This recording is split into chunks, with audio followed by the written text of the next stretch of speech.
En un momento de crisis y desesperación, una nación se encontró al borde de la destrucción, rodeada por un imperio poderoso e implacable. Su líder enfrentó la amenaza más temible. Nos sumergiremos en una historia de fe inquebrantable, oraciones fervientes e intervención divina. Descubre cómo 185.000 hombres desaparecieron en una sola noche, cómo los ángeles del Señor se levantaron para proteger a Jerusalén y cómo la promesa de Dios a David se desarrolló ante nuestros ojos. Prepárate para entrar en un mundo donde lo imposible se volvió posible, donde Dios manifestó su poder y gloria, una historia que trasciende los siglos y nos recuerda que cuando confiamos en Dios, no hay desafío que no podamos superar. Imagínate en un tiempo antiguo cuando la intervención divina dio forma al destino de las naciones. La Biblia, este tesoro de historias, nos revela cómo Dios intervino en los asuntos de su pueblo. La historia de Ezequías enfrentándose a numerosos enemigos es uno de los ejemplos más inspiradores de esta intervención divina. Ezequías, un hombre cuya luz brillaba en contraste con la sombra de su terrible padre Acaz, demostró un raro honor al hacer lo correcto ante los ojos del Señor, al igual que su predecesor, el legendario David. El libro de 2 Reyes, capítulo 18, 1-3, nos revela, y aconteció en el tercer año de Oseas, hijo de Ela, rey de Israel, que Ezequías, hijo de Acaz, rey de Judá, comenzó a reinar. Tenía 25 años cuando comenzó a reinar, y reinó 29 años en Jerusalén. El nombre de su madre era Abi, hija de Zacarías. E hizo lo recto ante los ojos del Señor, conforme a todo lo que su padre David había hecho. Ezequías no se detuvo en gobernar con justicia, desafió la oscuridad de la idolatría que asolaba la tierra, derribando los lugares altos de adoración y erradicando los postes ídolos de acera. Continuando el viaje de Ezequías, vemos a un líder valiente que no solo honró los mandamientos del Señor, sino que también desafió las prácticas paganas de su tiempo. Como se registra en 2 Reyes 18, 4 y 5, quitó los lugares altos, quebró las imágenes, cortó los postes ídolos de acera. También hizo pedazos la serpiente de bronce que hizo Moisés, porque hasta esos días los hijos de Israel le quemaban incienso, y se llamaban Eustán. Confió en el Señor, Dios de Israel, de modo que después de él no hubo otro como él entre todos los reyes de Judá. En el 14º año del sabio reinado de Ezequías, el rey Senaquerib de Asiria marchó con su poderoso ejército para conquistar todas las ciudades fortificadas de Judá, una tras otra. La excepción notable fue Jerusalén, la joya de la corona del reino de Ezequías, que permaneció inexpugnable. Ante la abrumadora amenaza de Asiria, Ezequías tomó una decisión difícil y valiente. Envió un humilde mensaje al rey Senaquerib en Laquis, reconociendo que había cometido un error y suplicando que se detuviera la invasión. Dispuesto a hacer lo que fuera necesario para salvar a su pueblo de la destrucción, Ezequías aceptó el tributo impuesto por el rey asirio, 300 talentos de plata y 30 talentos de oro. La valentía de Ezequías al admitir sus errores y sacrificar los tesoros de Judá para evitar el sufrimiento de su pueblo fue notable. Despojó el templo del Señor, quitando el revestimiento de oro de las puertas sagradas y los umbrales recubiertos, entregándolo todo al rey Senaquerib. Senaquerib era un adversario formidable que Ezequías estaba decidido a enfrentar. Desafortunadamente, la suerte no estaba del lado de Judá en ese momento. Las ciudades fortificadas cayeron una tras otra, excepto Jerusalén. Este fue un punto de inflexión desafiante en la historia de Ezequías y Judá. Ezequías, con su humildad y sacrificio, intentó de todas las maneras proteger a su pueblo de la terrible furia de Asiria. Tan desafiantes como ya eran las circunstancias, la situación estaba a punto de volverse aún más tensa. Dios había rodeado a los asirios alrededor de Jerusalén, poniendo a prueba la fe de Ezequías y demostrando su poder al pueblo de Judá. Sin embargo, Senaquerib no parecía satisfecho con el rescate ofrecido por Ezequías, o tal vez estaba decidido a completar su conquista de Judá de todos modos. El rey asirio envió una delegación de alto nivel y un gran ejército a Jerusalén, exigiendo la rendición de la ciudad. La tensión flotaba en el aire, y Jerusalén enfrentaba una amenaza inminente. El portavoz real de Senaquerib, Decidido a convencer a Ezequías y a su pueblo de que se rindieran, presentó lo que creía que era un caso convincente. Sus argumentos eran convincentes y explotaban las debilidades percibidas de Judá. Primero, argumentó que Egipto, aliado de Judá, era inútil y no vendría en su ayuda. Esta era una realidad dura que todos conocían como verdad. Segundo, señaló la destrucción de los lugares de adoración por Ezequías, mencionando los lugares altos y altares prohibidos. Aunque Ezequías tenía razón en su decisión, era un asunto controvertido que generaría dudas incluso entre los partidarios del rey. El portavoz también enfatizó la debilidad del ejército de Judá, insinuando que no era lo suficientemente fuerte para resistir al poderoso ejército asirio. Esto fue ampliamente percibido como cierto, especialmente después del intento de soborno de Ezequías.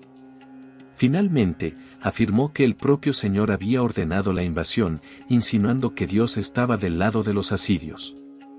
Esto era una mentira, pero para la desmoralizada gente de Jerusalén, podría haber parecido que tenía razón.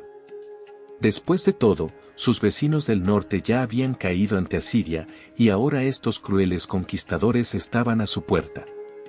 El portavoz de Sennacherib advirtió a la gente que Ezequías no podía salvarlos de Asiria y les instó a no confiar en el Señor, afirmando que Jerusalén sería entregada en manos del rey asirio. La ciudad estaba al borde de un precipicio, y Ezequías y su pueblo enfrentaban una prueba crucial de fe y liderazgo. El portavoz asirio también puso en duda las promesas de Ezequías de que el Señor vendría en ayuda de Jerusalén. ¿Cuánto tiempo continuarían confiando los habitantes de Judá en su rey y sus palabras? Ofreció a la gente de Jerusalén una visión tentadora de paz y prosperidad a cambio de su rendición. Podrían comer de sus viñedos y higueras, beber de sus pozos y ser llevados a una tierra como la suya, llena de grano, vino nuevo, aceite de oliva y miel.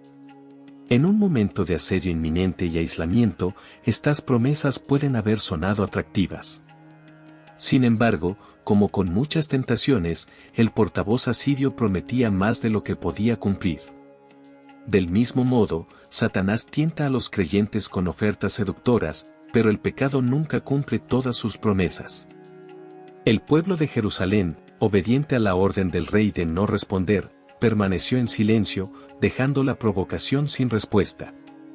El informe llegó a Ezequías a través de Eliakim, Sebna y Joá, quienes estaban profundamente preocupados y vestidos con ropas de luto al llevar el mensaje angustioso. El rey y su pueblo enfrentaron un terrible dilema, y su fe sería puesta a prueba hasta el límite. El impacto del mensaje de Sennacherib fue inmenso, y las noticias de su mensaje llegaron a oídos del rey Ezequías, desesperado y angustiado. El rey rasgó sus ropas y se vistió con cilicio, un signo de luto y humildad. Incluso en su angustia, el rey Ezequías buscó refugio en el templo del Señor para adorar. Dio un paso que sus predecesores rara vez tomaban, envió una delegación vestida con cilicio para buscar la orientación del Señor a través del profeta Isaías. Explicaron la situación desesperada de Judá e informaron a Isaías que el líder asirio se burlaba del Dios vivo. Isaías, el profeta, ya estaba al tanto de la situación, pues Dios conocía todas las cosas. Entregó un mensaje de Dios a los siervos de Ezequías, comenzando con la poderosa declaración: no temas. Estas palabras aparecen con frecuencia en la Biblia como un recordatorio del Señor para calmar a su pueblo, inspirar confianza y asegurarles que Él está en control. Dios no solo escuchó las blasfemias pronunciadas por el mensajero asirio, sino que también tenía un plan para responder a ellas. Mientras el portavoz real de Sennacherib esperaba ansiosamente una respuesta de Ezequías, llegaron noticias sorprendentes a sus oídos. El rey asirio había retirado su ejército de Laquis y ahora estaba involucrado en una batalla en Libna, una ciudad a unos 40 km al suroeste de Jerusalén. El rey asirio desvió temporalmente su atención de Jerusalén, creyendo que pronto regresaría para cumplir sus amenazas anteriores. Ezequías recibió una carta de los mensajeros que llevaron las amenazas de Sennacherib. En lugar de reaccionar con desesperación, subió a la casa del Señor y extendió la carta ante Dios. Con reverencia y humildad, Ezequías dirigió su oración al Dios de Israel: quien estaba entronizado sobre los querubines del arca en el templo. Ezequías reconoció al Señor como el único Dios verdadero, el creador de los cielos y la tierra. Con fervor, le pidió a Dios que inclinara su oído y viera las palabras insultantes de Sennacherib, quien las envió para desafiar al Dios vivo. Ezequías expresó su comprensión de que los reyes asirios habían devastado naciones y sus dioses, pero estos dioses no eran reales, eran solo creaciones humanas de madera y piedra, impotentes ante el poder divino. Ezequías concluyó su oración suplicándole a Dios que lo salvara de la mano de Sennacherib, para que todos los reinos de la tierra supieran, más allá de toda duda, que solo el Señor es Dios. Su oración fue un acto de confianza y dependencia absoluta de Dios, reconociendo su soberanía y poder sobre todas las circunstancias. Dios escuchó la ferviente oración de Ezequías y una vez más eligió hablar a través del profeta Isaías. Con palabras poéticas, Isaías emitió una respuesta que resonaría a lo largo de las eras, ridiculizando la arrogancia de Sennacherib y exaltando el dominio soberano de Dios sobre las naciones. Sennacherib no solo se burló de Judá y su rey, sino que también blasfemó contra el Santo de Israel. Aunque se jactaba de sus conquistas y creía que sus victorias eran obra suya, no sabía que Dios ya había predeterminado cada una de esas acciones como parte de su plan divino. El rey asirio era simplemente una pieza en el tablero de ajedrez del reino de Dios. Dios conocía todos los pensamientos y acciones de Sennacherib, incluyendo su arrogancia y enojo dirigidos hacia él. Pronto Sennacherib descubriría la magnitud de su propia insignificancia cuando Dios, como un hábil pescador, insertara su anzuelo en la nariz del rey asirio y lo arrastrara de vuelta a Asiria. Luego, Isaías ofreció una señal de Dios a Ezequías, indicando que en el primer año, la tierra produciría fruto espontáneamente. En el segundo año, se cosecharía lo que creciera por sí mismo, y en el tercer año, la gente podría plantar, cosechar y disfrutar de los frutos de las viñas. Esto simbolizaba el retorno de la prosperidad a la tierra de Judá. Así, el Señor declaró acerca del rey de Asiria: por lo tanto, así dice el Señor con respecto al rey de Asiria: no entrará en esta ciudad ni disparará flecha allí ni vendrá delante de ella con escudo ni levantará contra ella terraplén de asedio. Por el mismo camino que vino, por ese mismo regresará.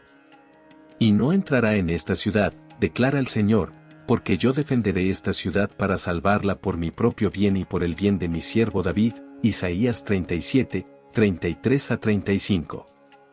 El Señor prometió proteger la ciudad por su propio bien y en honor a su siervo David. Dios estaba firme en su decisión de no permitir que un inexperto rey asirio frustrara sus planes. También estaba comprometido a cumplir su promesa a David, que implicaba mantener a uno de sus descendientes en el trono de Jerusalén para siempre. Esta promesa divina culminaría en la realeza de Jesucristo, nuestro Señor. Esa noche, el ángel del Señor salió y derribó a 185,000 hombres en el campamento asirio. Cuando los sobrevivientes se despertaron por la mañana, los 185,000 estaban muertos. Ante este terrible golpe divino, Sennacherib, el rey de Asiria, partió y regresó a su hogar en Nínive. Así, en un instante, con un solo golpe del ángel del Señor, Ezequías y Jerusalén quedaron libres de su formidable enemigo. La ira divina de Dios cayó sobre el ejército asirio, resultando en la muerte de 185,000 soldados asirios, un golpe devastador. Sennacherib, el orgulloso rey asirio que se burló del Señor y menospreció la protección divina en Jerusalén, se vio obligado a regresar a casa sin su ejército y su ambición de conquistar la ciudad. Más tarde, mientras adoraba en el templo de su dios Nisroch, sus propios hijos Adramelech y Sarecer lo asesinaron. El rey asirio que blasfemó contra el Dios de Israel encontró su trágico fin a manos de su propia familia. Esta historia sirve como un poderoso recordatorio de la soberanía de Dios y su capacidad para acudir en ayuda de su pueblo incluso en tiempos de gran adversidad y peligro. Sennacherib, que se atrevió a desafiar al Dios vivo, vio cómo su arrogancia y sus amenazas eran dramáticamente deshechas, demostrando una vez más que el Señor protege a aquellos que confían en Él. A medida que nuestra jornada llega a su fin, recordamos que la historia del rey Ezequías y la intervención divina nos enseña lecciones eternas, lecciones de confianza inquebrantable, valentía y perseverancia ante las adversidades más oscuras. Que esta historia te inspire a enfrentar tus propios desafíos con una fe inquebrantable, a buscar la intervención divina en tus momentos de necesidad y a confiar en que, como Ezequías, también puedes ser testigo del poder transformador de Dios en tu vida. Gracias por ver este video y por acompañarnos en este viaje de descubrimiento y reflexión. Si has encontrado inspiración aquí, comparte este mensaje de esperanza y fe con otros. Continúa buscando la verdad, confiando en Dios y creyendo que, al igual que Ezequías, también puedes superar los desafíos que encuentres en el camino. Hasta la próxima vez, que la paz y la gracia de Dios siempre estén contigo.